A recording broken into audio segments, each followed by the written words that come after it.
Muy bien, vamos a terminar hoy con la introducción al Sínodo de Dort. He resumido 20 hojas en, no sé si eran 4, creo, ¿no? En 4 hojitas para que no se haga muy extenso, porque hoy es un día muy largo, con muchas actividades. Así que terminamos ahora sí. Hemos hecho una introducción sobre la vida de Arminio, las doctrinas que los remonstrantes quiénes eran, qué doctrinas nos dieron. Luego hemos visto las doctrinas que salieron de ese sínodo, que no fueron 7, luego se han resumido en 5, que es la que tenemos hoy, pero vamos a terminar con el sínodo de Dort en sí. Y son 7 puntos, me parece muy cortos, ¿vale? Entonces, la historia del sínodo lo he dividido en partes, empezando por el número 1, su contexto histórico y convocatoria. El sínodo de Dort se celebró en los Países Bajos, Holanda, ¿no? Donde están nuestros hermanos de Holanda, tienen que conocerlo más que nosotros, la historia del sínodo de Dort. Pues bueno, se celebró en los Países Bajos en noviembre de 1618 y mayo de 1619, convocado por los Estados Generales para resolver una profunda controversia teológica dentro de la Iglesia reformada holandesa. Cabe recordar que en ese tiempo los reformados eran presbiterianos, la mayoría, ¿verdad? Presbiterianos. 8 años antes, los seguidores del teólogo Jacobo Arminio, que ya lo conocemos, hemos venido cada domingo explicando quién era este reformador Arminio, había publicado la Remonstrancia, ¿vale? La Remonstrancia, ese documento, ese libro. Un documento que ponía en duda algunos de los puntos centrales del calvinismo, especialmente la doctrina de la predestinación. Ahí arranca todo controversia sobre la predestinación. Ante el creciente conflicto, tanto religioso como político, recordemos que los remonstrantes no solamente abarcaron la teología, sino que también se introdujeron en la vida política, mezclaron teología con política, ¿verdad? Y echaron, si recuerdan, echaron a todos los obispos, a los ancianos y toda la gente, pues ministros del Señor que estaban en contra de la doctrina remonstrante, si recuerdan eso. Ante el creciente conflicto tanto religioso como político, se decidió reunir este gran concilio eclesiástico. Ya la palabra eclesiástico divide teología y política, ¿verdad? Así que el sínodo era eclesiástico, teológico. Aunque era un sínodo holandés, netamente holandés, participaron delegados internacionales de Alemania, Suiza, Inglaterra y otros países reformados, excepto Francia, donde mataron a todos los reformados en el río Sena. ¿Cómo se llama ese día? ¿Recuerdan? ¿San qué? Bartolomé. ¿Elisa era San Bartolomé? Sí. San Bartolomé. Aquellos que han ido a Francia y van a la plaza de San Ángel ese, ahí empezó todo y todo el río Sena estaba lleno de sangre de los reformados. Pues bueno, menos Francia. Uno de los motivos era porque no era protestante ese reino, donde los hugonotes no pudieron viajar por la persecución religiosa. Así que si quieren leer de los hugonotes, informarse y cómo dieron su vida por la fe reformada. En total asistieron 89 teólogos, 62 holandeses y 27 extranjeros, además de 14 representantes remonstrantes, que lo único que buscaron fue liarla y bloquear el concilio. Los remonstrantes no fueron a discutir, a debatir. Los remonstrantes fueron a bloquear el sínodo para que no saliera adelante. ¿Por qué? Ya tenían el control religioso, tenían el control político y no les convenía que el sínodo saliera adelante, y más cuando estaban en minoría. Segundo punto, desarrollo del sínodo. El sínodo fue precedido por Johannes, pastor de una iglesia que es Launder y traductor de la Biblia del Estado. Él era un traductor de la Biblia del Estado holandés. Se inauguró con una oración solemne donde Baltasar, otro obispo, que pedía la guía divina para defender la verdad y la paz en la iglesia. Todos los miembros juraron examinar los temas solo a la luz de la palabra, que es lo que hacemos en la iglesia de aquí, solo a la luz de la palabra de Dios, sin dejarse guiar por intereses humanos, políticos, sociales, morales. Los remonstrantes, representantes del arminianismo, llegaron tarde entre 1619, recuerden que empezó en 1618, y mostraron una actitud desafiante. Su portavoz, Simón Episcopio, que lo he dicho muchas veces, no es telescopio, Episcopio, interrumpía constantemente, acusando al sínodo de imparcialidad. Finalmente, tras retiradas faltas de respeto, Bogerman, el que dirigía el sínodo, los expulsó airadamente.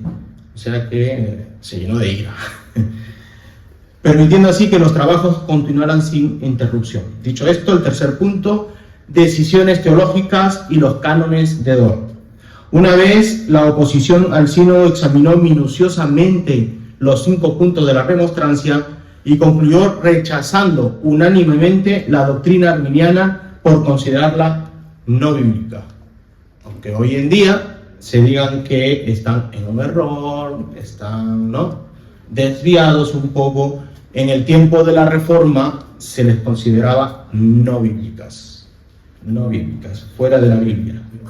Y si nosotros tenemos la palabra de Dios, la Biblia, como nuestra norma de conducta y fe, o fe y conducta, pues si se declara algo que está fuera de eso, algo significará. Algo significará. Los cánones, el resultado de este estudio fueron los cánones de Dort, redactados por una comisión de 6 teólogos, 4 holandeses, un inglés y un suizo. Los cánones respondieron a los 5 puntos arminianos con una exposición sistemática de la gracia soberana de Dios y la salvación según la elección divina. Se organizaron en 4 sesiones que resumen las doctrinas calvinistas principales. 1. La elección divina, Dios elige libre e incondicionalmente a los que va a salvar. 2. Muerte de Cristo, y ahí se resumen 2 doctrinas. Su sacrificio es suficiente para todos, pero eficaz solo para los elegidos. Hablamos que cuando se habla de que su sacrificio es suficiente, estamos hablando del valor del sacrificio. El valor que hizo Jesús en la cruz es suficiente para salvar a la humanidad entera. Pero claro, no tiene nada que ver la suficiencia con la eficacia. La eficacia es solamente para los elegidos. Es suficiente, pero es eficaz para aquellos que el Padre ha traído al Hijo, las ovejas que ha traído al Hijo, ¿verdad? Como ya hemos visto en las doctrinas. La 3 y la 4, que se resumen: depravación humana y conversión. El hombre es incapaz de salvarse por sí mismo, la conversión es obra del Espíritu Santo. Se llegó a esa conclusión y eso predicamos aquí. Te das cuenta que a través de los años no nos hemos desviado ni un centímetro, y eso predicamos. La perseverancia de los santos. Concluye en el último punto con la perseverancia de los santos, y como dije al principio, la perseverancia de los santos va de la mano con la preservación de Dios. Dios te preserva para que tú perseveres. Si no fuera porque Dios ha puesto su gracia, su mano, y tú estás en su mano, pues estarías en el mundo y en los deseos y los placeres de tu concupiscencia. Así que harías todo lo que tu mente y tu corazón desea, ¿verdad? Pero Dios, con su gracia común, te protege, te guarda, te preserva para que tú perseveres en ese camino obedeciendo la palabra de Dios. Aquel que ama a Jesucristo y ama a Dios, ama a mi palabra, dice la Biblia. Ama mi palabra. Así que si obedeces la palabra de Dios es porque amas a Jesucristo, amas al Padre, amas al Espíritu Santo. Si no obedeces la palabra, ¿cuál sería lo contrario? Que no amas a Dios, al Dios Trino. Estos puntos se resumen en la conocida fórmula del calvinismo clásico como TULIP, y nosotros le hemos puesto nombre el Evangelio puro. TULIP, el Evangelio puro. Total depravidad, elección incondicional, llamamiento ilimitado, gracia irresistible, perseverancia de los santos, y como, bueno, a través de la historia algunos pastores han ido cambiando los nombres, ¿no?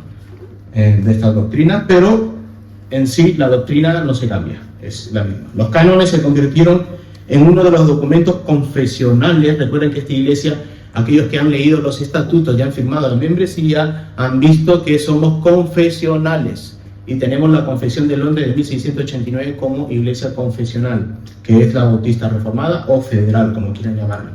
Los cánones se convirtieron en uno de los documentos confesionales más importantes del protestantismo reformado, junto con la Confesión belga, el Catecismo de Heidelberg, formando ya las llamadas 3 formas de unidad, que eso con el tiempo iremos estudiándolo, ¿vale? Ahora mismo estamos cada domingo con la confesión. Cuando terminemos la confesión, entraremos con las 3 formas de unidad, ¿vale? Punto 4, consecuencias políticas y sociales. Recuerden, lo espiritual afecta a lo material. Y cuando hablamos de lo material, hablamos de la sociedad, el mundo y todo. Afecta todo. Eso se llama mandato cultural. En la Biblia hay un mandato cultural, lo espiritual afecta ese mandato cultural. En tu trabajo, en la política, en la universidad, en el colegio, afecta todo. Tu forma de vivir cristiana va a afectar todo, ¿vale? Así que en ese momento también hubo cambios. El sínodo no fue solo un evangelio religioso, sino también político. Detrás de los remonstrantes estaba el estadista Joan Bang, aliado del jurista Hugo Grocio, que orquestó opuesto al príncipe Mauricio de Nassau, líder de la facción calvinista. Así la controversia teológica se mezcló con una lucha por el control del Estado y la Iglesia, o sea que con el sínodo no acabó la cosa. Eso siguió con los años, ¿vale? Tras el sínodo, Oldenberg fue ejecutado por traición. Ya empezaron a cortarle las camisas los arminianos, a los remonstrantes. Grocio fue desterrado y cerca de 200 ministros arminianos fueron depuestos y exiliados. ¿Y qué aprendemos eso? Que no debemos hacer lo mismo que nos hace una persona. Hay que aprender la historia. En ese momento pasó eso. Pero el hecho de que venga gente y nos haga algo no quiere decir que cuando nosotros estemos arriba hagamos lo mismo. Hay que aprender de eso. En sus tiempos, con sus leyes, eran así, ¿verdad? Pero la venganza es del Señor y a veces hay que tener cuidado, ¿verdad? Entonces, ¿qué pasa? Que los calvinistas hicieron lo mismo que hicieron los arminianos. Y debemos aprender que eso no debe ser así. Pero bueno, cerca de 200 ministros arminianos fueron depuestos y exiliados. No obstante, con el tiempo, las medidas se suavizaron y los remonstrantes pudieron regresar a su país. 5. Los remonstrantes después del sínodo. A pesar de la condena, los remonstrantes sobrevivieron como movimiento hasta el día de hoy. En 1619 fundaron la Hermandad Remonstrante, bajo el liderazgo de Episcopio y Utenborg. Bueno, así. Redactaron en 1622 una nueva confesión,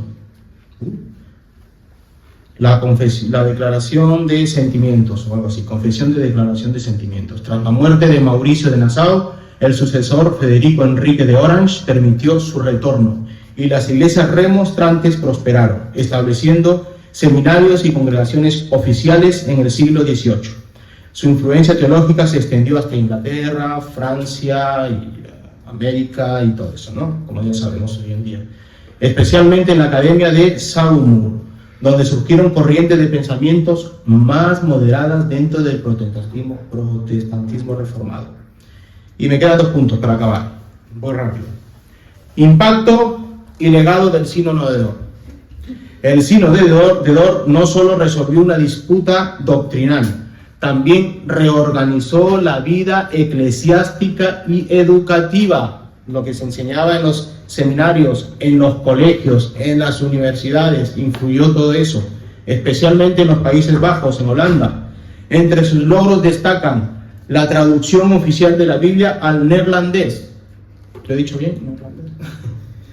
Bueno, aquí lo pone en el idioma de ellos, que ellos lo sabrán, Stantenbarler, qué difícil. La creación de un sistema de catequesis triple, escolar, doméstico y eclesiástico, igual que en España, ¿verdad? Casi igual. Casi igual. Aquí también hay adoctrinamiento escolar, doméstico y eclesiástico, ¿verdad? Los progresistas lo están haciendo en los colegios.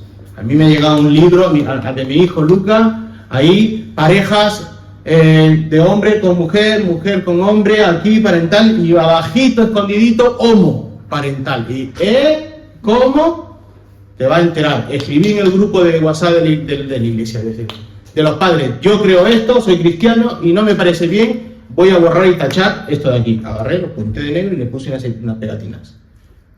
Y la profesora se habrá que hablar conmigo, seguro. No me da igual que se lo abre. Pero no voy a permitir que a mi hijo le enseñen y lo adoctrinen con esas cosas. Todo el libro de sociales lo he tachado, lo que había sobre este adoctrinamiento ideológico, progresista, socialista y todo lo que es istas, ¿vale? Así que yo le he tachado y cuando me llamen a la dirección le diré que yo tengo la libertad de hacer lo que yo tenga que hacer en la educación de mis hijos, porque la ley me lo permite, ¿vale? Así que en ese tiempo hubo un adoctrinamiento en los colegios, en las universidades, en las casas, sobre la doctrina de la gracia o el calvinismo. La ordenación de un orden eclesiástico con 86 artículos que regulaban la vida y el culto de la Iglesia, y nuevas normas para la formación teológica en universidades. Estas reformas inspiraron un movimiento de renovación espiritual conocido como la Nadere Reformatie o Segunda Reforma Holandesa, que promovió la piedad personal, la educación cristiana y la ortodoxia bíblica. Para terminar, conclusión, y ya pasamos a Pedro que estaba con ganas de ir ahí a predicar eso. Ya no estoy una hora. Ejercicio de doble resumido, ya lo he ido diciendo esta semana. Yo no voy a ponerme a decir ahora, el sínodo de Dort sacó 7 puntos y lo vamos a ver porque ya lo dije las semanas anteriores, ya lo he ido diciendo, ¿vale? Conclusión, el sínodo de Dort fue un punto decisivo en la historia del protestantismo. Definió la identidad teológica del calvinismo y estableció una base doctrinal sólida que influenció en las iglesias reformadas de Europa y América durante siglos hasta el día de hoy. Que dice la controversia sigue, esa separación sigue. Lo único que nos junta es Cristo, solo Cristo y la palabra de Dios. Eso nos mantiene unidos. Pero luego en las doctrinas que se enseñan pues hay una gran diferencia, ¿vale? En sus cánones expresaron una fe centrada en la soberanía de Dios. Recuerden, para nosotros, sobre todo está el hombre. No, sobre todo está Dios. Dios es primero. Dios es el que hace y deshace como Él quiere, por su beneplácito, dice la Biblia. Voluntad. ¿Qué es eso? Que Él toma las decisiones que tengo que tomar. Y si tú quieres quejarte a Dios por qué toma esas decisiones, pues Pablo ya te contestó y te dice, oye, tú barro, vas a decir al alfarero, ¿por qué me haces así?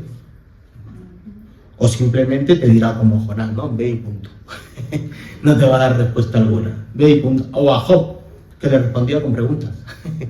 ¿Verdad? Jesús era un buen teólogo que respondía con preguntas. Cuando le hacían preguntas, él respondía con más preguntas. Así que Dios es así. No le puedes decir por qué haces esto, porque Él es Dios y es tu creador. También nuestra base, la gracia irresistible y la seguridad de la salvación. Todos tienen que estar seguros de la salvación. Por la carta de Gálatas es eso. La carta de Gálatas y la carta y Filipenses, del gozo, te enseñan a vivir en la seguridad de la salvación. Las cartas de Juan, la mayoría te enseñan a vivir en ese gozo de tu seguridad para que vivas un camino de piedad. Que no vayas caminando por, como vamos a ver hoy, ese camino de la perseverancia, no vayas con temor. ¿De qué te sirve ir con temor? Con miedo a tu Dios creador. Si es tu Dios, tu Padre, vas de la mano con Él. Tienes que ir confiado y con gozo. Y todo te saldrá como Dios quiere. Pensaron que iba a decir todo saldrá bien, ¿eh? No soy carismático. Todo te saldrá como Dios quiere que salga. En palabras finales, resumida, en la convicción de todo esto es para la gloria de Dios. Recuerden, por eso termino siempre, para la gloria de Dios y sobre todo para la paz en la iglesia. Debe haber paz en todas las iglesias, menos aquellas que luchan contra Dios y su palabra. Eso ya ellos sabrán lo que hacen. En palabras finales, ya se los veo con cara ya emocionados, ya está acabando. Con palabras finales, el sínodo de Dort no solo condenó el arminianismo, sino que construyó un legado de doctrina, orden, porque Dios es, y el Espíritu Santo es un espíritu de orden y espiritualidad, que sigue siendo hasta hoy una de las expresiones más coherentes de la teología reformada.